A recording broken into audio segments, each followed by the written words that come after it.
solo ustedes.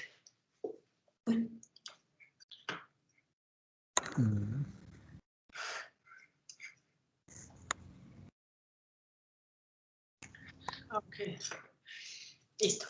Ok, pues me preocupa un poco que ya dejaron de venir tanto a clase.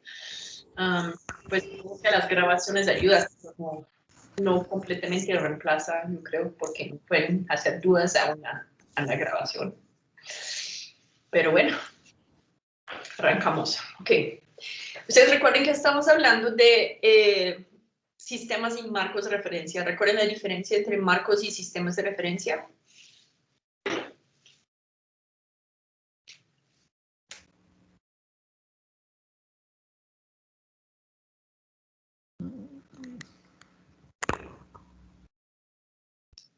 Ya van varios días, ¿cierto?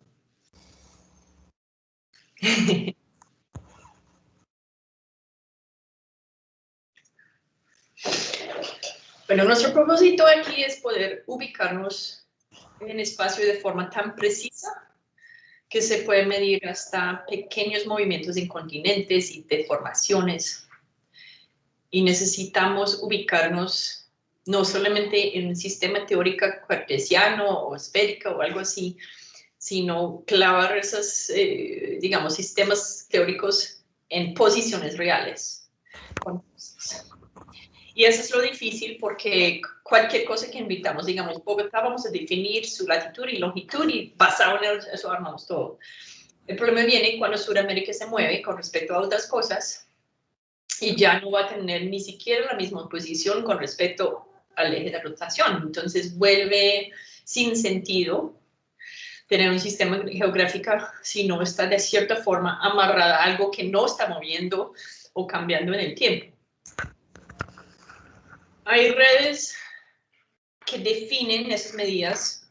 Yo no sé por qué no me... aquí. Si uno mira, por ejemplo, el ejemplo de Sudamérica. ¿Ustedes pueden ver esto? Sí, profe. Más o menos, apenas, ¿sí? Sí. Okay. La idea es lo siguiente, porque no sabemos en un momento en otro si nuestra ubicación o dónde estamos parados, o una ciudad u otra, no esté cambiando con respecto al Ecuador y al polo, que es otra cosa que ni siquiera es tan fácil de definir. Uno tiene que mirar, por ejemplo, movimientos de las estrellas para ver cómo está orientado en espacio la Tierra.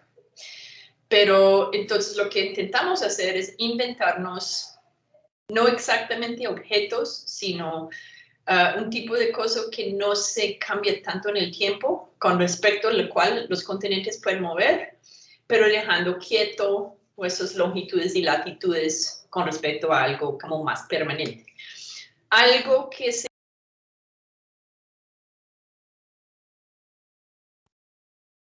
Profe, muteaste el micrófono. ¿Cuándo se apagó? ¿Desde cuándo? Quedaste en dejarlo... Quedaste en algo que...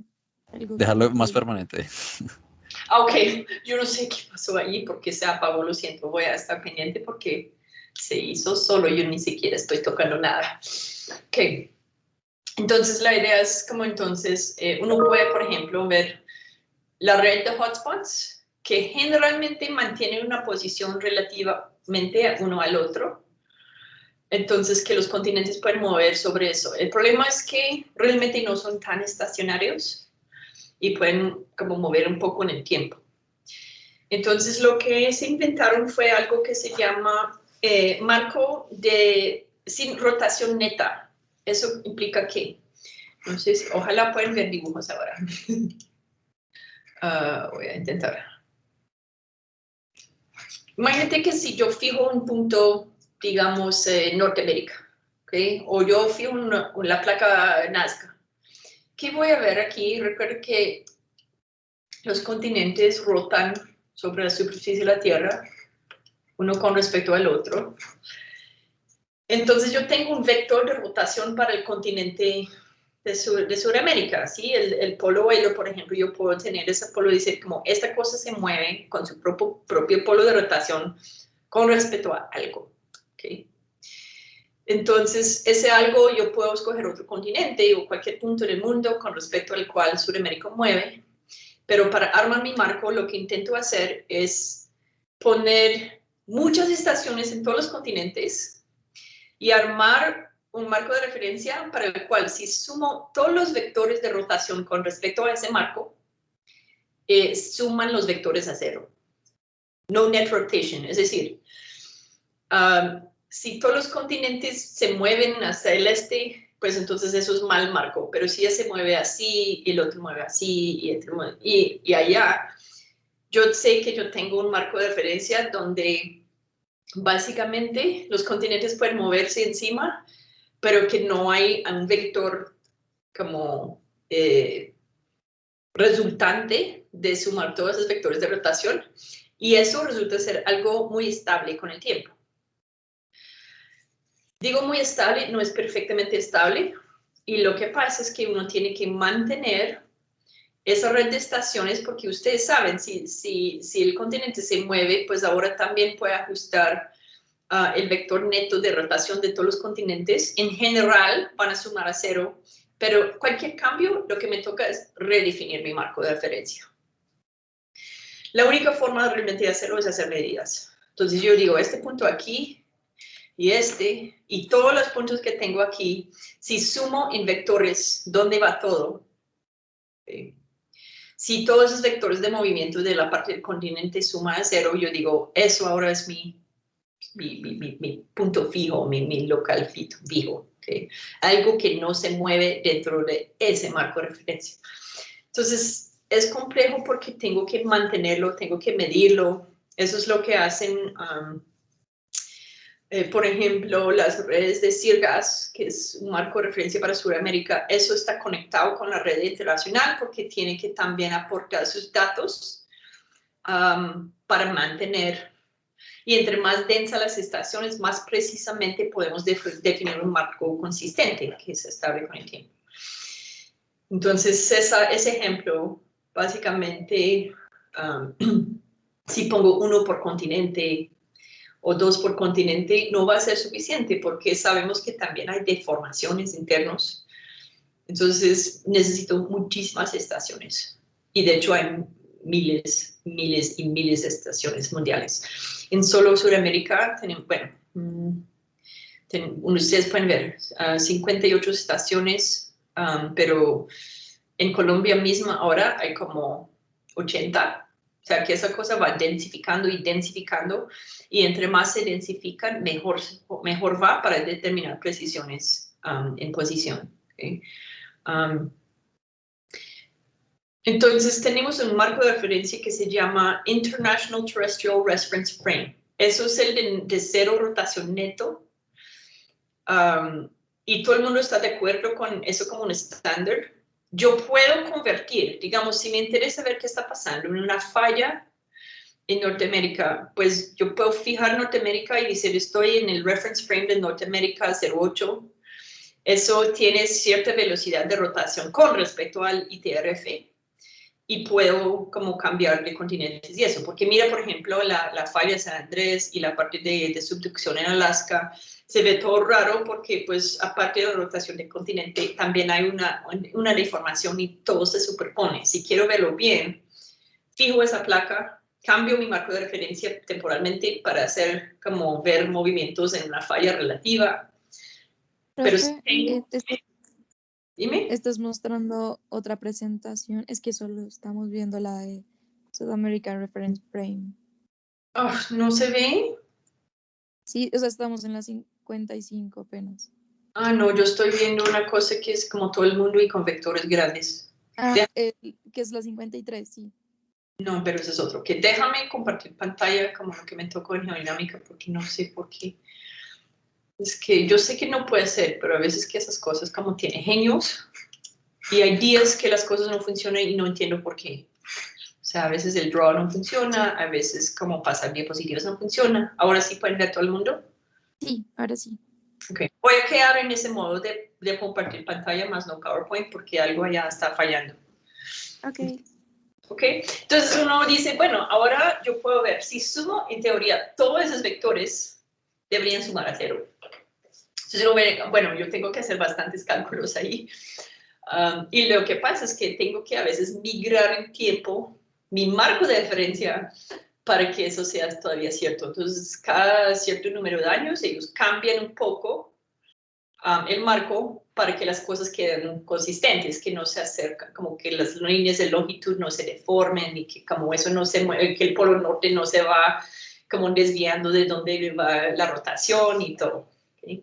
Entonces, un marco de referencia básicamente es un conjunto de mediciones de estaciones para vincular puntos reales en la Tierra con un marco teórico o con un sistema teórico, ¿sí?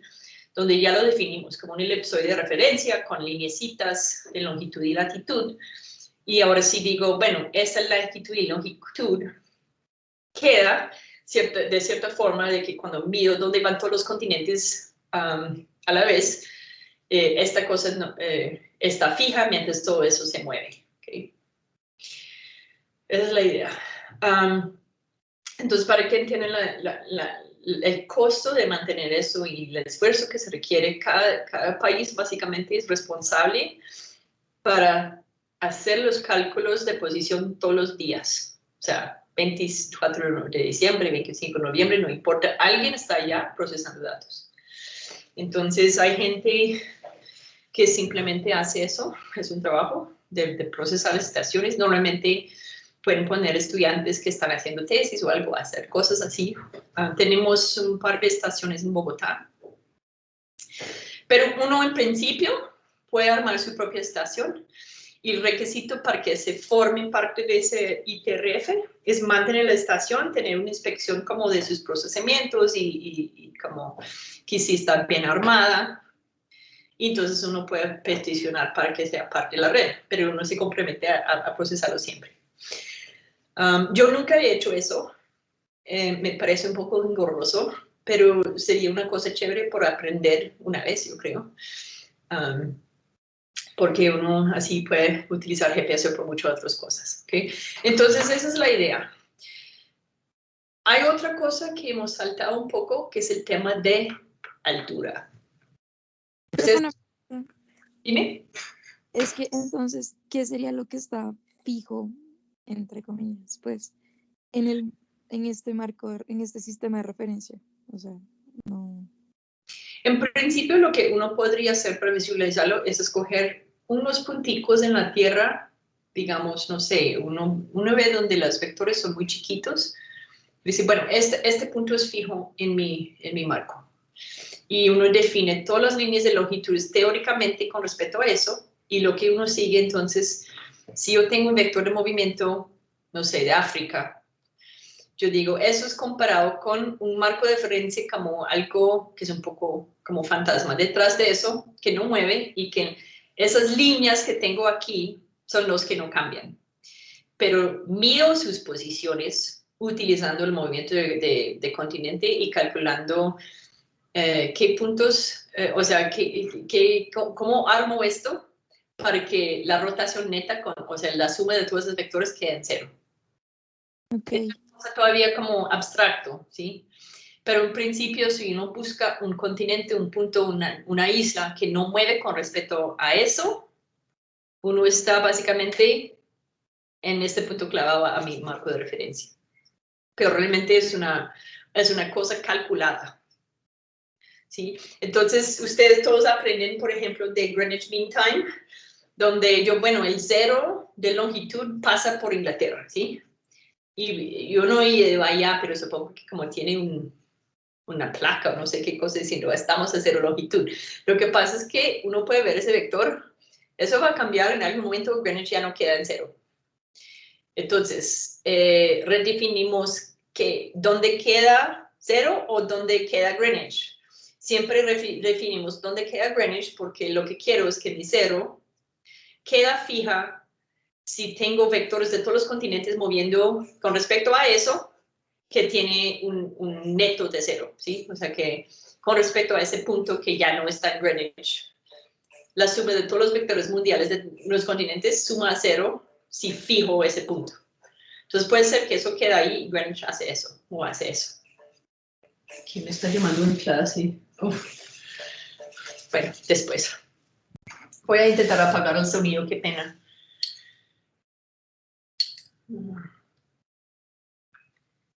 Okay. Entonces esa es la idea. Todavía es como algo teórico, pero ahora lo puedo ubicar instantáneamente, como diciendo, bueno, cualquier cosa en ese mapa que tiene un vector de 0 ya va a quedar como dentro, fijo en mi marco, y todo lo demás mueve. Entonces deberían existir puntos así, como pueden estar en el mar, puede ser, pero uno ve, por ejemplo, Hawái, ¿cuánto mueve con respecto a ese marco? Entonces, si yo miro el grado, no sé, 220 de longitud, Hawái está alargándose de esa línea de longitud que definí según mi marco. ¿Okay? Entonces, básicamente lo llamamos una realización porque tenemos el concepto de ese sistema de referencia de longitudes y latitudes y dónde está el norte y el Ecuador. Teóricamente sí está bien, lo que pasa es que como si quiero ubicarlo con objetos, necesito básicamente medir su posición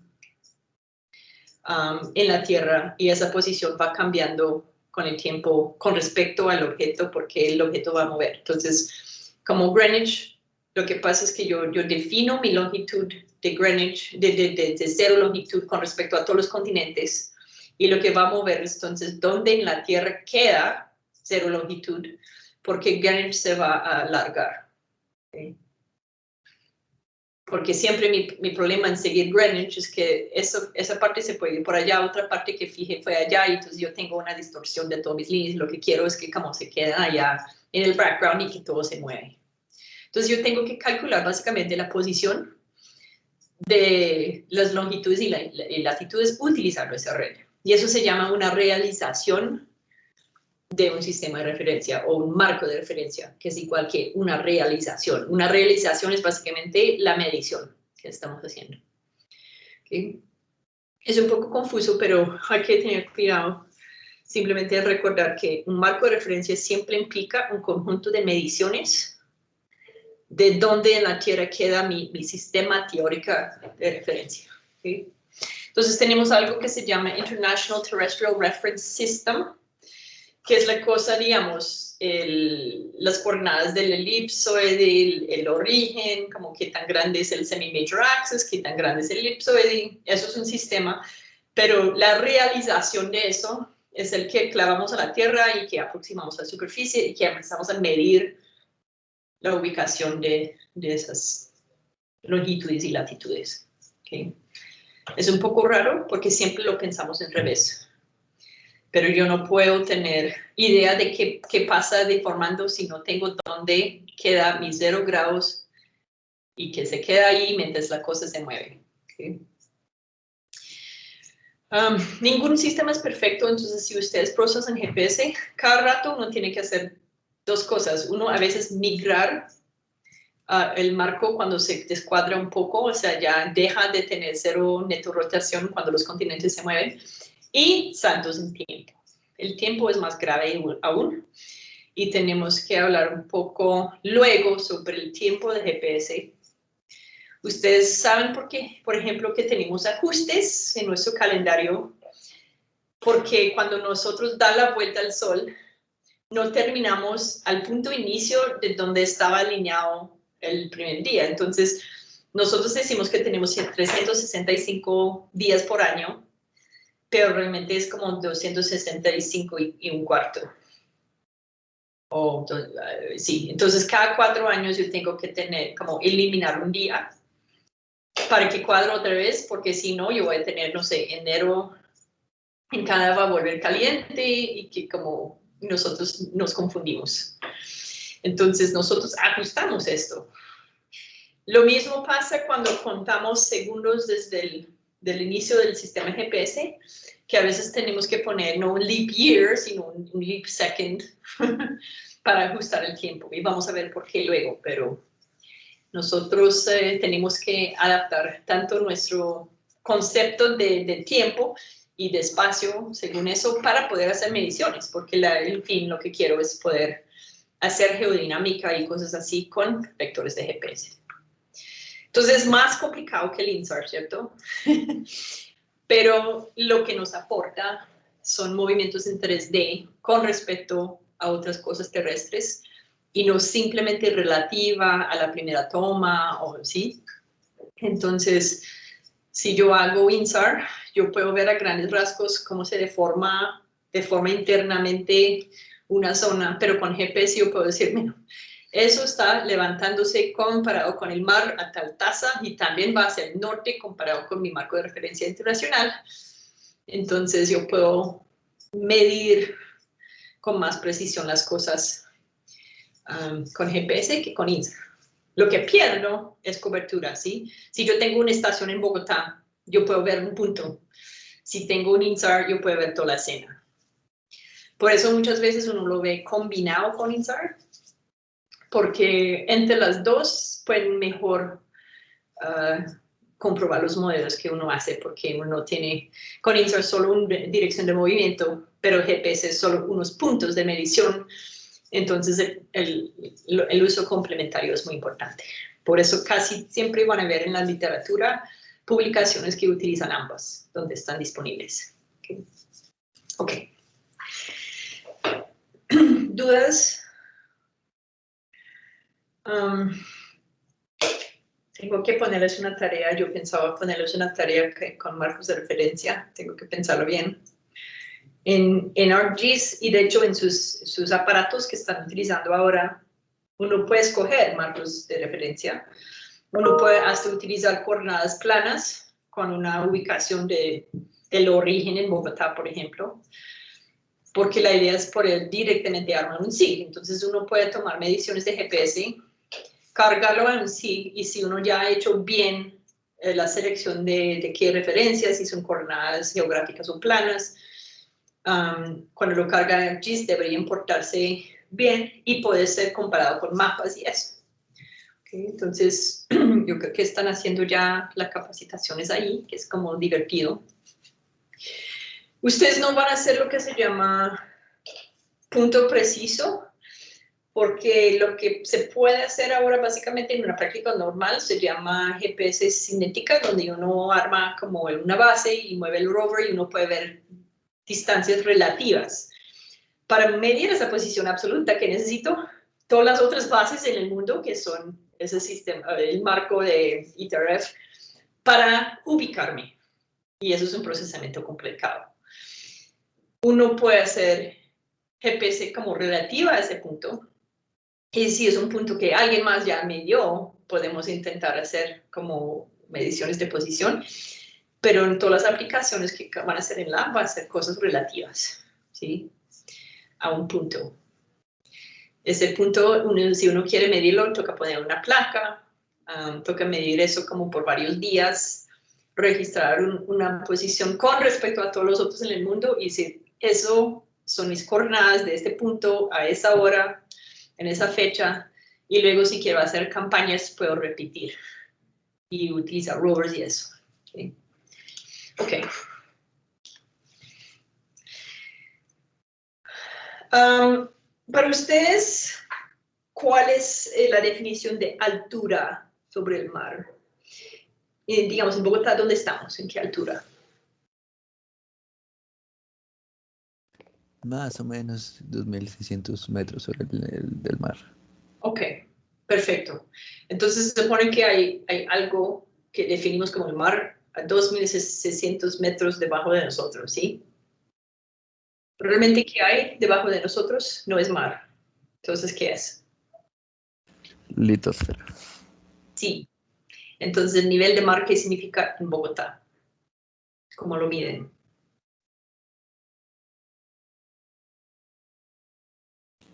Tiene que ver algo con la zona como equipotencial de gravedad. Como, o sea, como proyectada al continente, algo así. Ok, muy bien. Mi pregunta es lo mismo, ¿cómo lo puedo medir? Porque estás mencionando algo teórico que es cierto, y ahora nos toca ubicarlo para saber que mi altura aquí es 2600, ¿sí? Sobre esa cosa, cualquier sea. ¿Ustedes saben cómo se mide? De pronto lo hablaron en geofísica, hace, ¿cuánto hacen que vieron en geofísica? De Bueno, pronto con gravimetría. ok. Esto es, porque recuerda lo que hablamos, que prácticamente uno no puede hablar de posiciones sin hablar de gravedad, porque mucho de lo que estamos hablando es la figura de la Tierra. Cuando estamos hablando de altura siempre, nivel de mar realmente es una afirmación sobre el campo gravitacional, ¿sí? El mar es así por el campo de gravitación y no por ninguna otra razón, tiene esa forma. Entonces, si no comprendo bien el campo gravitacional, yo ni puedo hablar de alturas, ¿ok?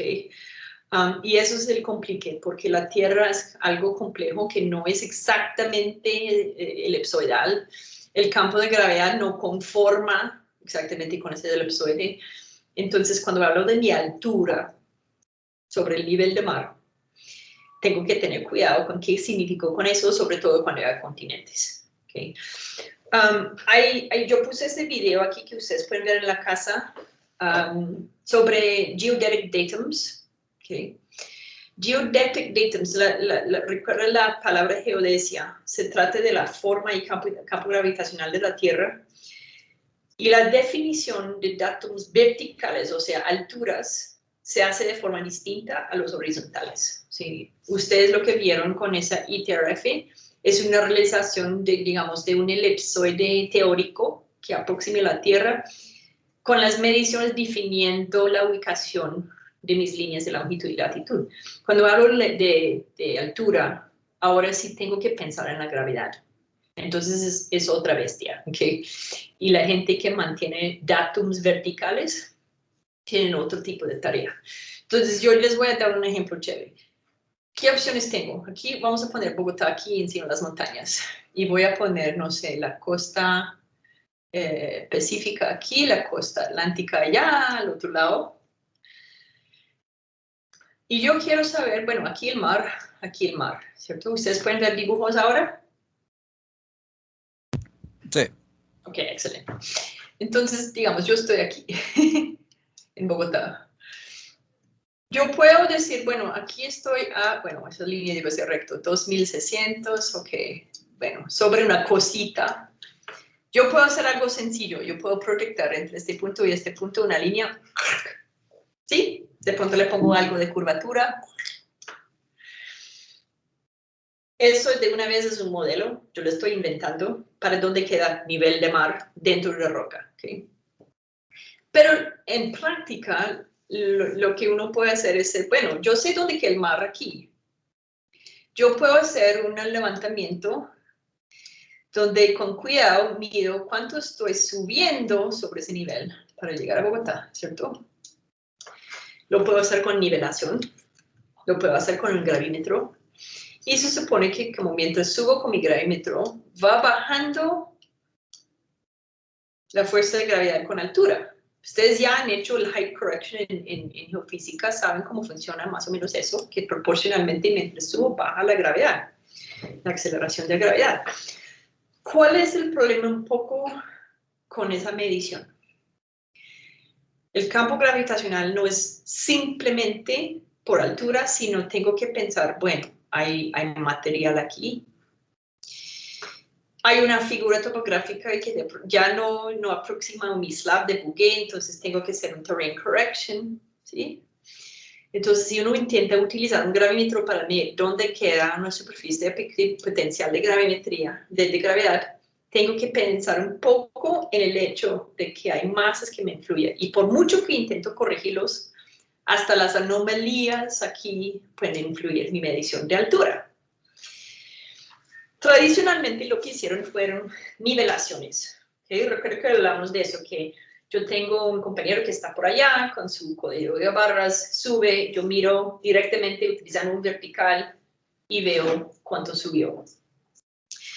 Ese trabajo se hizo en Sudamérica para definir mi datum vertical, que es básicamente la ubicación de eso, con lo cual yo tengo alturas medidas, ¿sí?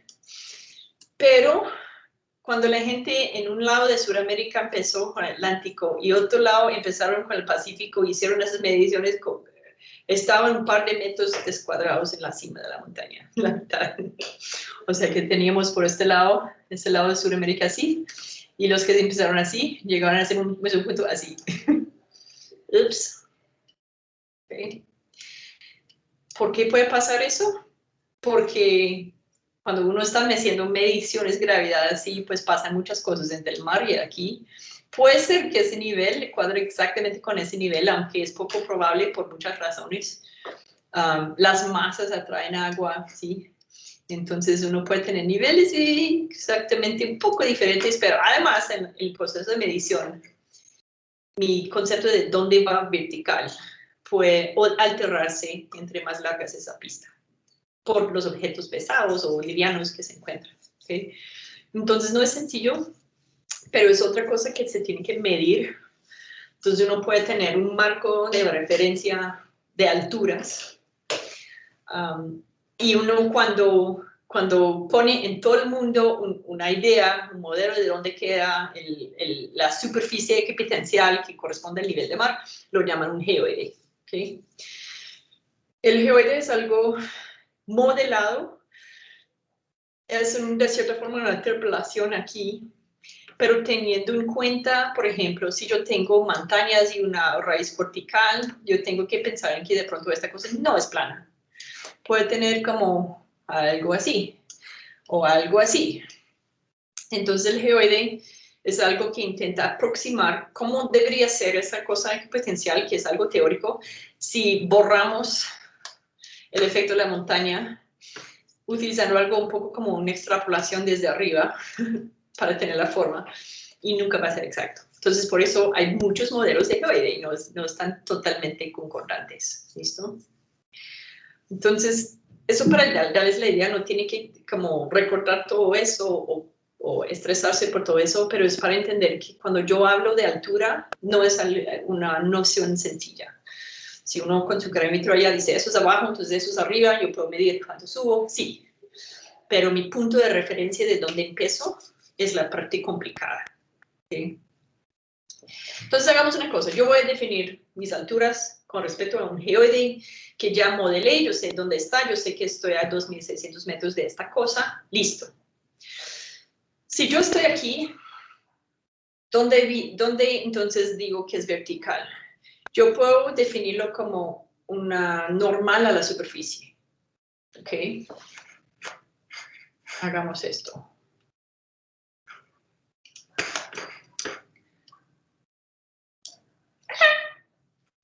Yo me rindo con esa pluma. Desespero, ok. No, no me sirve. Ok, yo no voy a intentar dibujar, pero la idea es que si yo lo defino como localmente vertical, yo puedo tener un punto arriba de la Tierra donde llega a cruzar a 90 grados un punto y llega a otro punto también a 90 grados, entonces ¿cuál es mi altura? Entonces mira ese turupe entre el geoide y yo pongo un punto allá arriba. Yo puedo proyectar mi punto para que cruce a 90 grados el geoide, pero en más de un punto. Y entonces voy a tener diferentes alturas con respecto al geoide. ¿Cuál es el punto que debe utilizar? Si tiene que ser perpendicular al equipotencial para ser arriba, ¿cuál voy a escoger? Yo realmente tengo que dibujar esta cosa como sea. Voy a intentarlo. Este punto. No me dejan, ¿ok? Yo puedo dibujar algo que es normal. Bueno, no exactamente parece. O también es también normal aquí. Dependiendo de la forma de esta cosa, es como digamos es así. ¿Ok? Yo tengo un H aquí, pero tengo otra H aquí. Ambos llegan normal a mi superficie equipotencial, entonces, ¿cuál es mi altura? Eso es una cáscara. Ok. Lo que tengo que hacer entonces es pensarlo muy bien, porque si quiero algo que no depende de dónde va el geoide en ese momento, porque el geoide también cambia con el tiempo, yo puedo definir una cosa igual que lo que hice con mi marco de referencia, que es como algo teórico y intentar clavarlo con algo real. Por eso me invento mi elipsoide que aproxima al geoide. ¿Okay? Y yo quiero guardar ese elipsoide porque uno puede ver con el elipsoide que no hay ambigüedad en las alturas, que es una superficie como bien ordenada, que es consistente, que puedo fácilmente medir mi posición relativa a eso. En ciertos lugares del mundo no tiene mucho sentido en el caso de, por ejemplo, que no exactamente cuadre con el nivel de mar, pero me toca vivir con eso. Lo que luego puedo hacer es convertir entre los dos, si necesito, con algo que se llama geoid height, que es básicamente la diferencia entre esto, y lo defino a perpendicular al elipsoide para evitar ambigüedades. Entonces, eso sí puedo definir. Yo puedo definir mi altura con respecto al elipsoide, y si realmente necesito saber con respecto al geoide, ¿sí? ¿Qué es lo que necesito si voy a hacer alturas en gravedad? Necesito entonces algo que se llama geoid height o geoid deflection, que es básicamente la diferencia que hace con mi elipsoide. Entonces, si ustedes van a hacer un estudio de gravimetría a grande escala, uno necesita hacer la corrección de altura con respecto al geoide, mientras uno normalmente mide alturas con el elipsoide, entonces hay que hacer una conversión. No sé si ustedes en geofísica llegaron a este punto, es algo muy aplicado, no sé si llegaron a ver eso, pero uno tiene que hacer, básicamente, si uno está haciendo algo grande, uno puede o sustraer el efecto regional, que es básicamente parte del geoide, o uno puede medir alturas geoidales para hacer mi terrain correction, mi height correction. ¿Okay?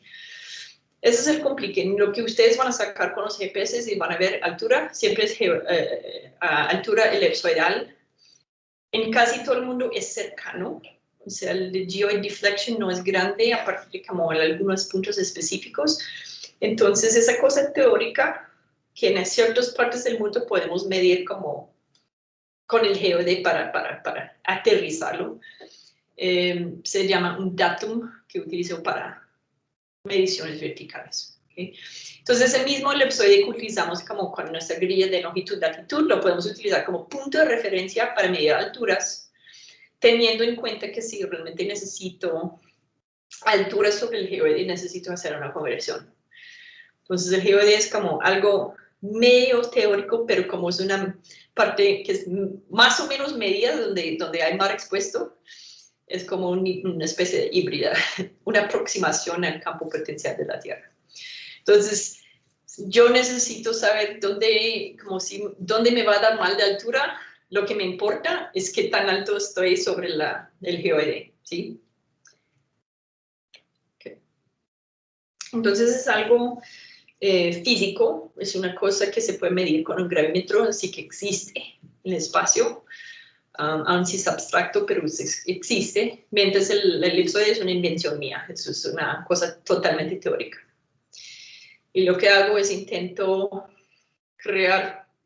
extrapolar partes imaginarias desde mi geoide donde no hay mar expuesta, como para armar una cosa que es entre medición y modelo. Es una cosa interesante. Por eso ustedes van a ver gente en congresos peleando sobre qué es el geoide, les juro. Yo conocí un postdoc que hacía todo eso, que andaba preguntando a la gente qué es el geoide y luego peleando con ellos. Bueno, es un tipo raro, pero muy, muy pilo que estudia el geoide. Okay, entonces, mi posición yo lo puedo definir en términos físicos o abstractos. Cuando hablo de posición geométrica, estoy hablando de mi elipsoide imaginario, y cuando hablo de mi posición como física, estoy hablando de comparaciones con la gravedad, potenciales de gravedad. Entonces, a veces ustedes van a ver como posición física comparado con posición geométrica, y para que no se confunden, se trata de eso, si es algo medida por gravedad o si es algo construido teóricamente. No lo voy a poner un examen así, pero la idea es como que si ustedes encuentran esos términos van a saber que como así que posición física, siempre posiciones físicas, no, siempre, o sea, no, porque a veces es teórica o geométrica. Okay. Si ustedes quieren ver un curso de solo esto, lo que estamos hablando en este momento, uno puede ver cursos intensivos de 3 semanas hablando solo de esto. O pueden hacer un doctorado de eso. Para mí no es la parte más interesante, es una cosa que necesitamos saber para poder hacer otra cosa que veo interesante, que son aplicaciones de GPS. Pero menos mal la gente allá que está haciendo mediciones constantes para saber dónde queda el norte y el up y todas esas cosas, ¿okay? Para que tengan una idea. ¿Dudas hasta ahora? ¿O todo bien? Okay. Entonces, si hablo de altura, recuerde que mencionamos ya la diferencia entre coordenadas geográficas y coordenadas geodéticas, que casi que lo mismo, pero uno asume una esfera y otro elipsoide. Lo mismo si intento definir qué es up. Lo que necesito son coordenadas geodéticas para definir un normal en mi elipsoide. Porque si hago una extrapolación de un punto atravesando la superficie y llegando al centro, el resultado es diferente si es un elipsoide y una esfera. Ya hablamos de la diferencia entre latitud geodética y latitud geográfica. Lo mismo pasaría con alturas. Entonces, nosotros siempre definimos altura con respecto a un elipsoide. El hecho que la gente se ha inventado varios elipsoides solo para confundirlas la vida, es algo que se puede solucionar utilizando ArcGIS, ¿ok? Porque si uno ve que uno tiene WGS 85, 84, utilice otro, se pueden transferir. O sea, es como una transición de coordenadas donde en la superficie de ese elipsoide, si corro la origen, yo puedo tener mis nuevas coordenadas, o si aplasto la elipsoide, también puedo tener nuevas coordenadas. A veces las diferencias se notan y por eso distorsionan los mapas, o sea, hay que tener cuidado. Si ustedes van a, por ejemplo, digitalizar mapas, hay que prestar atención en qué asumieron de las líneas de longitud y latitud, porque uno cambia un poco el dato y uno tiene un mapa un poco distorsionado, ¿sí? En ArcGIS ustedes pueden desplegar todas estas diferentes elipsoides, todas las coordenadas planos, o sea, ArcGIS es chévere porque tiene como una base de datos ahí de todas esas cosas y hace la conversión sin que tenga que hacer nada de matemática. Pero los que crearon el programa obviamente tenían que saber hacer eso, ¿sí? Y lo que ustedes deberían estar pensando es que si van a conseguir un trabajo, te pagan bien por utilizar ArcGIS, te pagan mejor si puedes inventar tus propios programas para hacer vainas. O sea, ahora más y más están pidiendo esas capacidades. ¿Okay? Bueno, entonces, ahora es fácil. Lo que hago es que proyecto en la superficie tangencial a mi elipsoide con un ángulo de 90 grados. Eso es mi H. Sin ambigüedad, sin tener que preguntarnos si va por el origen, simplemente un normal a la superficie. Y ahora lo que tengo es una definición de altura que no se puede confundir. ¿Okay? Eso es lo que tienen sus GPS. Es universal, uno tiene que como, y la estándar ahora, normalmente el elipsoide viene del WGS 84. Si uno utiliza otro, recuerde que se puede convertir. ¿Okay? Entonces, ustedes cuando armen sus aparatos de GPS hay que tener en cuenta que si lo hacen en otro dato, uno lo puede convertir luego. ¿Okay? Eso es lo que les mencioné, ¿sí? Yo puedo tener 2 lugares en la Tierra. Si yo pongo esa altura, yo puedo proyectar una superficie de geoide en 2 lugares aparte donde todavía es 90 grados, pero en la elipsoide solo una posibilidad. ¿Okay? Para buscar, entonces, entre el elipsoide y el geoide es otra etapa, pero ahora sí también se puede hacer sin ambigüedad. ¿Okay? Y eso es la esencia. Por eso nos molestamos con elipsoides. ¿Sí? Primero es más fácil y menos ambigua, y segundo uno puede hacer conversiones entre, digamos, mi punto físicamente con la gravedad y mi punto teóricamente utilizando el elipse. Y de hecho, el elipsoide se llama otro tipo de altura. ¿Okay? Bueno, eso es una cotización que la altura es algo muy común, muy familiar, que todo el mundo sabe qué significa. Pero definirlo exactamente resulta tener un poco de complique, ¿cierto? Que de pronto nunca habían pensado. Entonces, nosotros hablamos de alturas elipsoidales y alturas ortométricas. Okay. Let's see if I can find this. Eso es más bla, bla, bla. Okay. Bueno, no lo encuentro ahora. Pero la idea es que básicamente si miro mi geoide, tiene cierta forma que hay que medir, hay que extrapolar, y esa es la parte modelada. Lo bueno es que se puede medir desde el espacio y ubicar más o menos.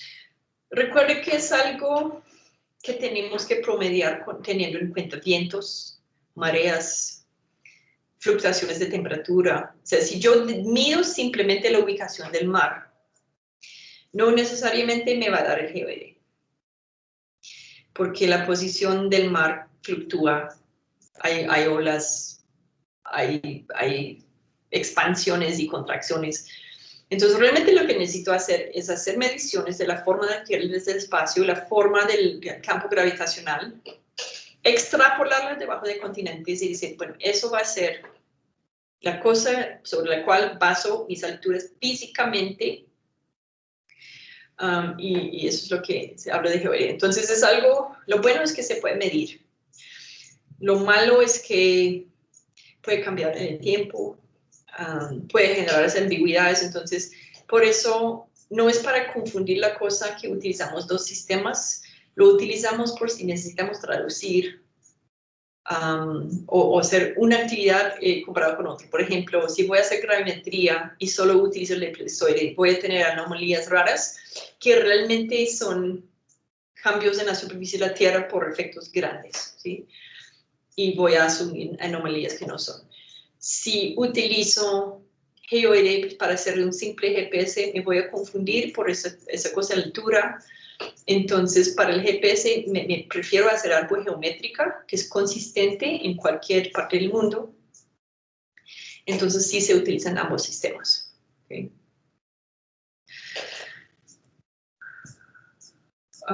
Eso es un poco, pues eso es una exageración de la topografía del geoide. Bueno, hablamos de topografía del geoide, realmente no es topografía. Si miramos el mar sí tiene una topografía que más o menos corresponde a la superficie del geoide, pero cuando hablamos de topografía lo podemos pensar otra vez en referencia al elipsoide, donde vamos a tener bajadas y subidas con respecto a mi elipsoide. Por eso yo puedo colorear como hundimientos y turbes con respecto a una figura regular. ¿Qué es lo que se dan cuenta ahí? ¿Qué se puede ver con solo gravimetría? Si miramos el mundo, su topografía de geoide, por decirlo así, ¿qué estamos mirando? ¿Qué ven en el norte atlántica? ¿Qué ven en el lado pacífico de Norteamérica? En Australia, debajo de India, ¿qué son esas cosas? ¿Qué es esto en Canadá? La mancha azul en la mitad de Canadá.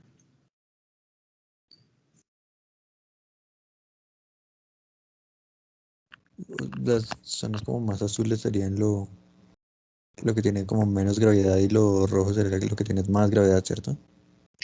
Sí, lo que más o menos lo que estamos viendo es topografía de la superficie equipotencial. Entonces uno puede ver, por ejemplo, comparado con una elipsoide de referencia, si la superficie equipotencial queda debajo, si es azul, y arriba, si es rojo. Entonces, no directamente da valores de gravedad, sino ubicación de la superficie del geoide. Entonces, esto hay que pensarlo con cuidado. Si yo veo, por ejemplo, al lado de Canadá esa mancha azul, donde el geoide hace eso, ¿okay? ¿Eso qué implica sobre las cosas que hay abajo?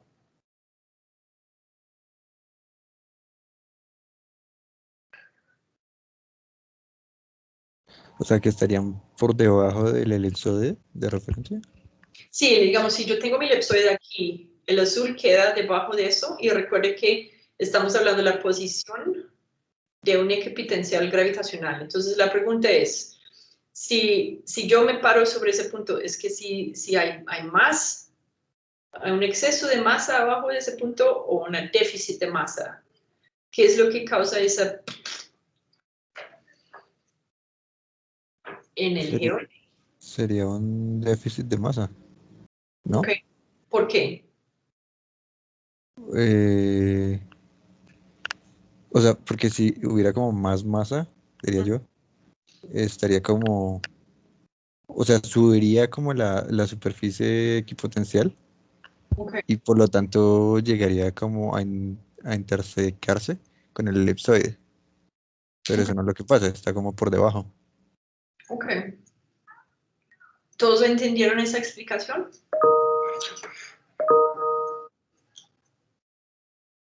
Tienes razón. Entonces lo que quería saber si es entendible. No, profe, yo no entendí. Okay. No me sorprende. Y no es que tiene algo mal en su respuesta, es algo difícil de describir, porque una superficie equipotencial es básicamente si yo sigo esa línea, la fuerza de gravedad que experimento es igual en todas partes de esa curvatura, ¿sí? Entonces, digamos, para donde estoy en el lado de Norteamérica, tengo que bajar para experimentar la misma fuerza de gravedad que donde Hawái yo podía estar más arriba, ¿sí? ¿Qué significa eso? Si yo tengo algo que falta, o sea, que una bajada en densidad aquí, no sé, debajo de la Tierra, lo que pasa es que la gravedad a ese mismo punto arriba va a ser menos densa, va a ser más débil si lo comparamos en la misma altura en Hawái. Entonces, para alcanzar la misma sensación de fuerza de gravedad, me toca bajar en posición para tener la misma fuerza de gravedad, ¿sí? Entonces, generalmente lo que uno tiene cuando hay esas bajadas en el geoide es un déficit de masa, pero que de hecho puede venir por un plegamiento de la superficie. Si yo tengo un hundimiento en la superficie de la roca, por ejemplo, el equipotencial de gravedad también va a hacer eso, porque si lo comparo con una roca sólida de elipsoidal, pues hay como un hueco en la masa que debería tener, ¿sí? Y lo mismo cuando yo tengo, por ejemplo, material que sube una alta topografía en el mar, yo veo por eso subidas en el geoide donde hay dorsales, ¿sí? Entonces tengo una masa adicional de roca, entonces si estoy aquí y tengo esa fuerza de gravedad, si llego aquí, la fuerza de gravedad va a aumentar, entonces para que sea igual que aquí, tengo que subir y bajar, ¿ok? No sé si eso aclara un poco, porque no es fácil de describir.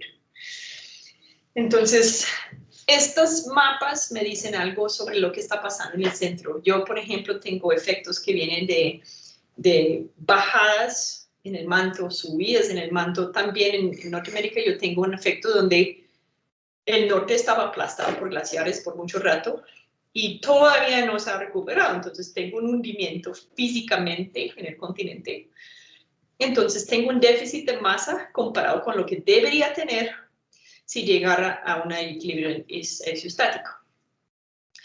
Entonces, ten en cuenta que cuando hablo de alturas, estoy hablando de alturas sobre el mar, pero si hago un surveying donde mi hijo me mira desde el centro de Canadá y intento como ubicar mi posición allá, mi altura va a ser, yo voy a estar allá, más abajo, si mido mi altura con respecto al geoide, ¿okay? Entonces, sí tienen efectos físicos.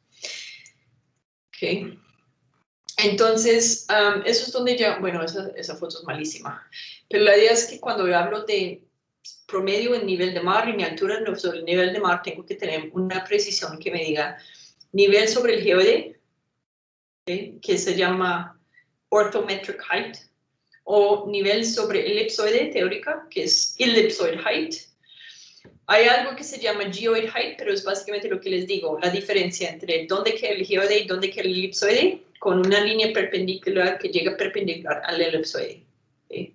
El punto más cercano del geoide que llega perpendicular al elipsoide es mi geoid height. Entonces yo puedo hacer una conversión. Es difícil porque uno sabe, como para hacer esas extrapolaciones, mi orthometric height técnicamente es que sigo donde va, me indica el gravímetro, que es vertical, y mido mi distancia entre mí y ese punto que es mi geoide, pero las superficies o potenciales pueden variar dentro de la montaña, ¿sí? No tienen que ser paralelos. Por eso yo creo que lo más fácil es básicamente medir alturas elipsoidales y mirar localmente dónde queda mi modelo de geoide y poner esa altura geoidal para calcular mi altura ortométrica. Porque si no, yo tengo, digamos, el punto P allí, técnicamente tengo que seguir una pista que pasa siempre vertical a la superficie equidistal, que no necesariamente las líneas son paralelos, entonces puede ser una pista no recta.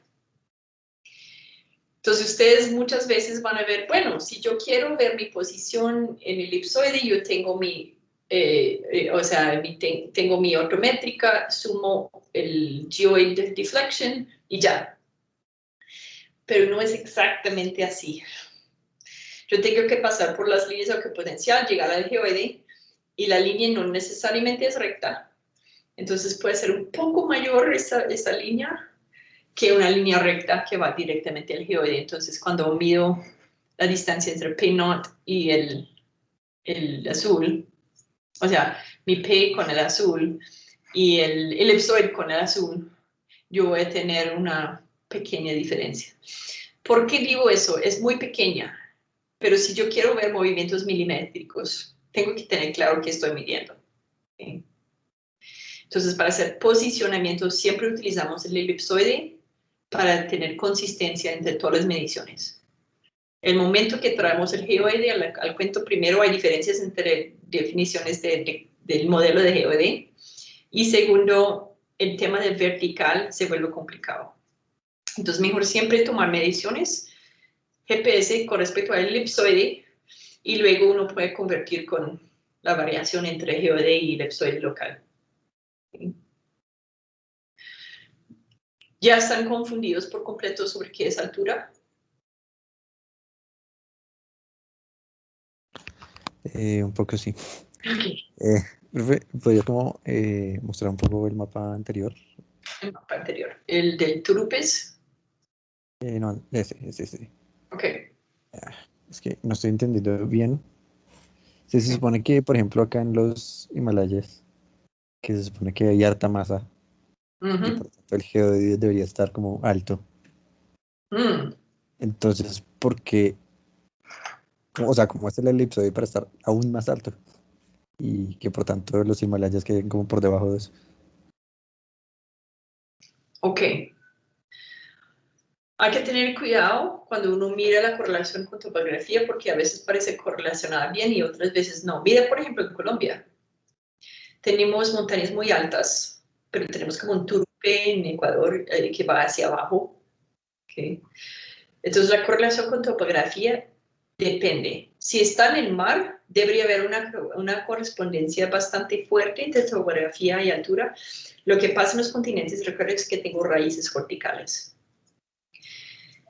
Si yo tengo las Himalayas y están compensadas, deberían prácticamente que desaparecer esa señal en la gravimetría.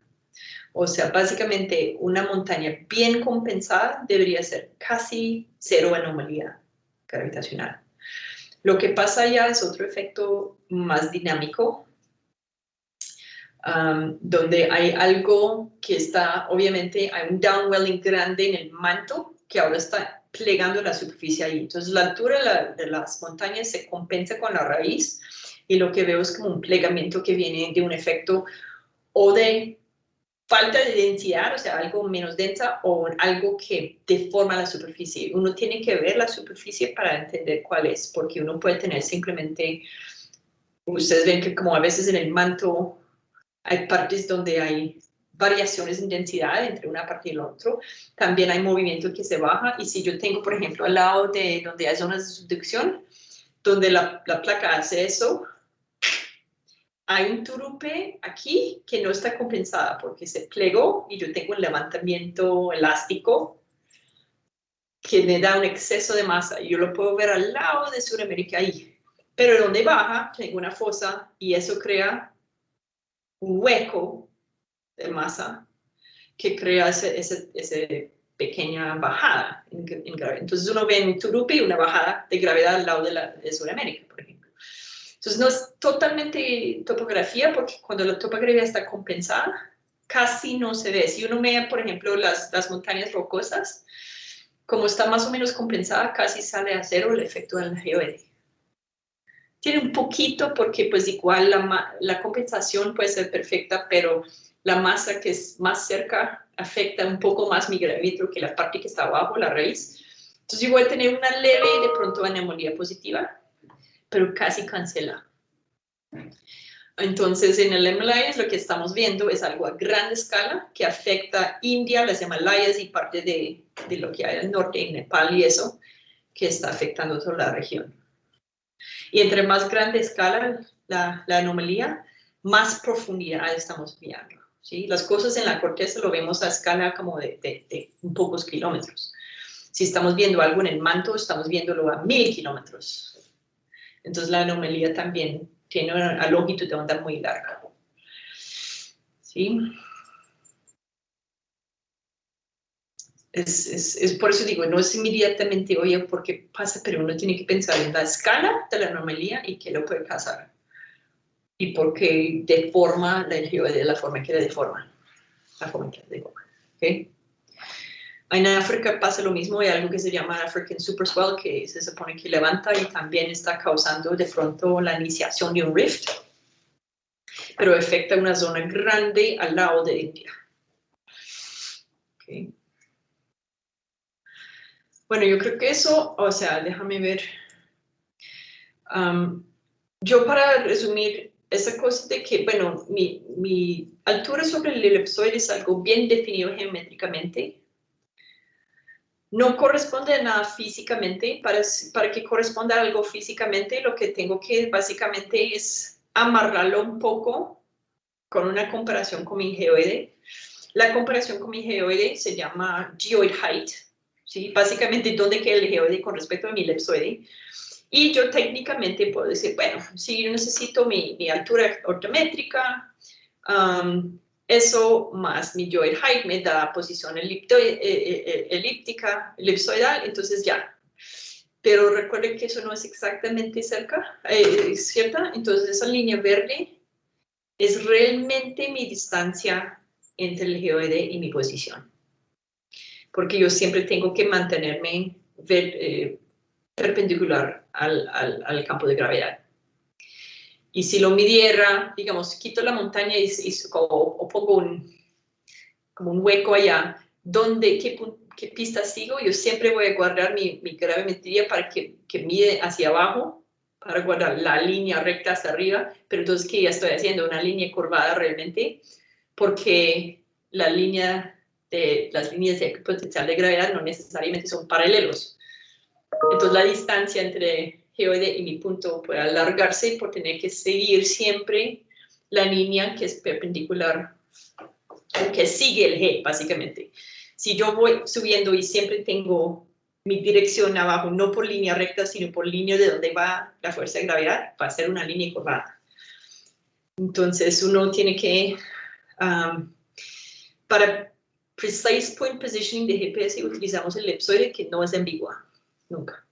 Lo que pasa es que para ubicarlo en el espacio tenemos que hacer una realización de puntos y esa realización tiene que tener una relación con la forma de la Tierra que tenemos debido al geoide. Y eso es como una realización de mis alturas.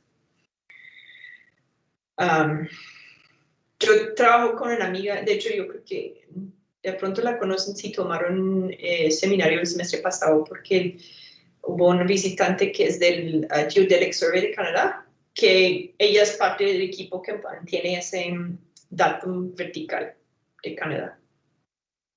Como un trabajo chévere. Éramos estudiantes juntos. Okay. ¿Dudas?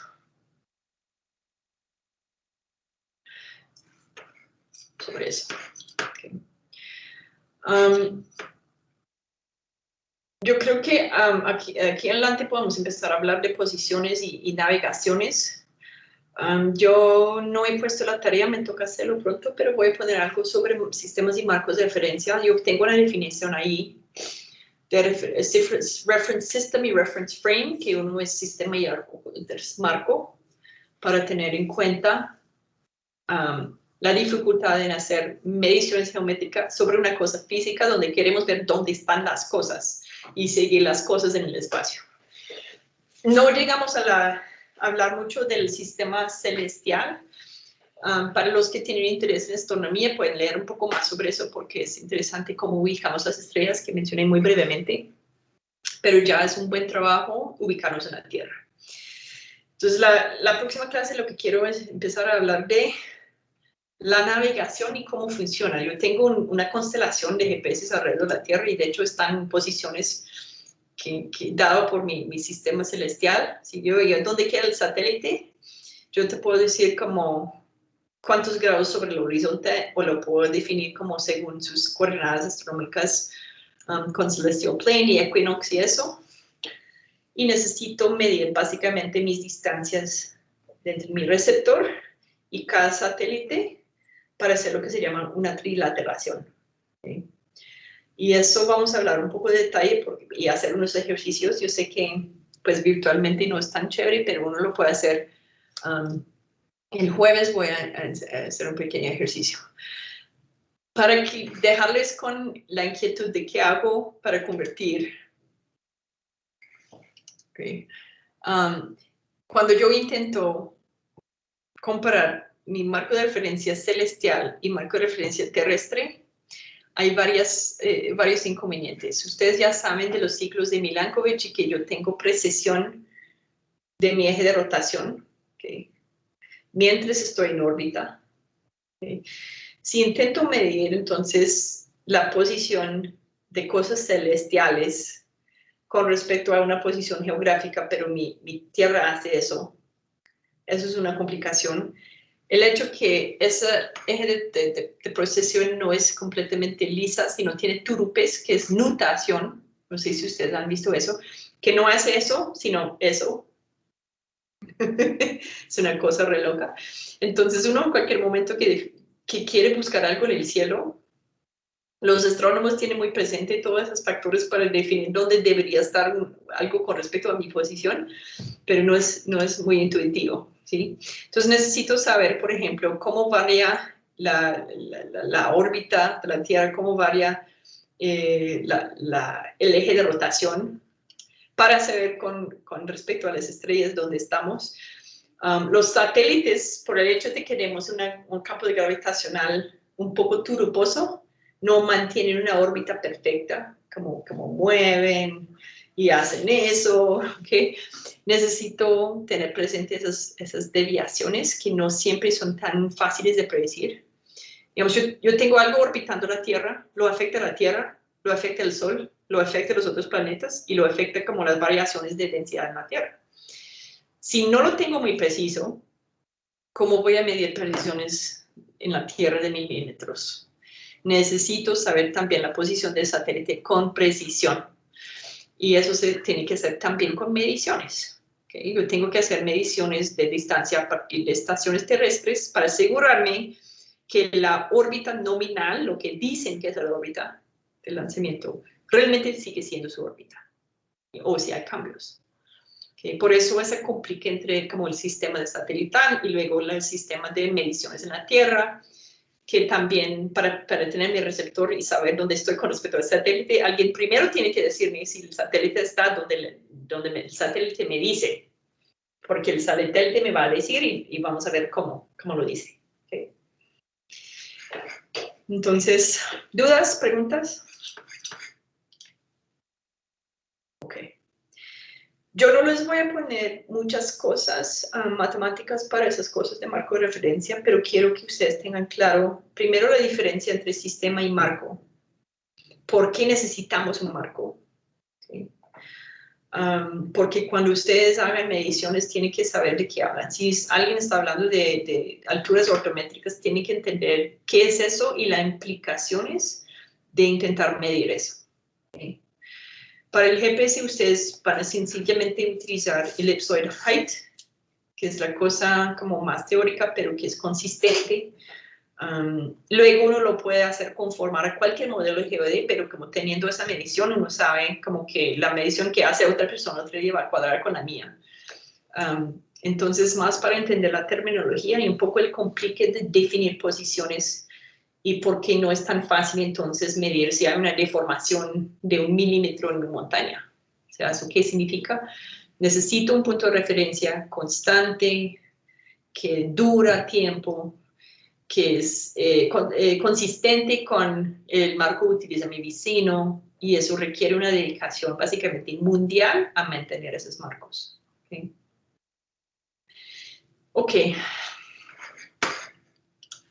No me acuerdo qué cosas tenemos pendientes en el curso. Tiene una tarea más y tiene la presentación final.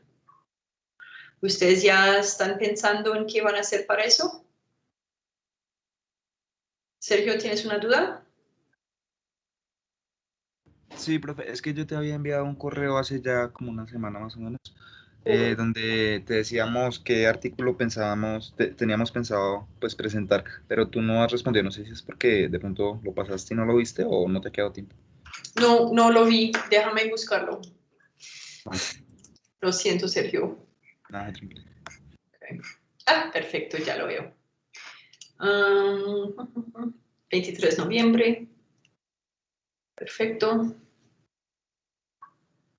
Ok, eso me parece buen artículo. Okay. Entonces ve pensando en como el resumen y esas cosas. Yo tengo que armar la actividad en Rocketnon para las partecitas de ese proyecto. Listo, Profe, ¿de gracias. cuántos son los grupos? ¿Me puedes repetir eso? La idea en como escoger un paper que van a presentar, pero hay entregas que incluyen un resumen. Y no me acuerdo qué otra cosa. Bueno, me toca buscar. Pero están allá, ojalá en Bloque Neón. Yo busco un momentico. No, es que siempre me quiere mandar por los cursos del otro semestre. Odio Bloque Neón. Ay, lo peor que todo es que el semestre ni siquiera utilicé Bloque Neón, pero copiaron todos los títulos de todos mis cursos, pero sin copiar contenidos de SIGUA. Entonces tengo la molestia de verlos y a veces darle clic, pero sin contenidos. Entonces, ¿para qué me sirve? Ok. Ahora, presentación. O están activadas. ¿Dónde lo puse? Yo lo puse ahí, ¿cierto? Este sí me parece haberlo visto en actividades. Creo. Actividades. Sí. Ok, yo no había puesto la descripción en contenidos.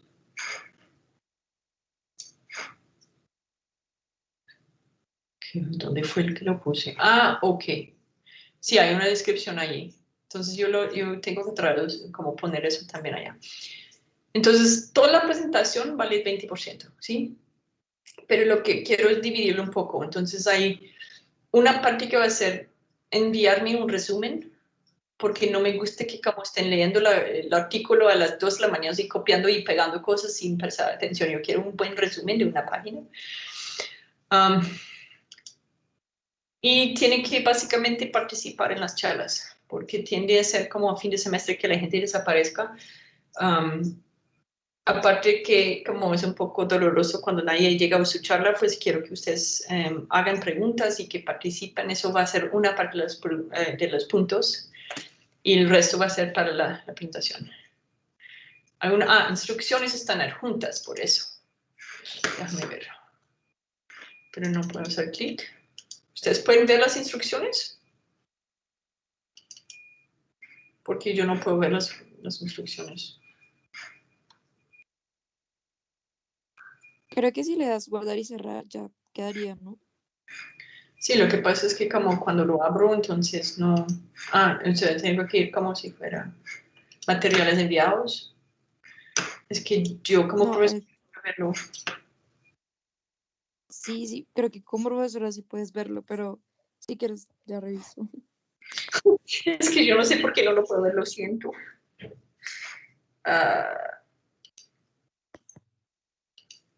Yo puedo abrirlo. Yo puedo bajarlo. Eso es lo que hice. Ok. Ok, sí, la instrucción está ahí. Entonces, grupos de 3 o 4, igual que en geodinámica.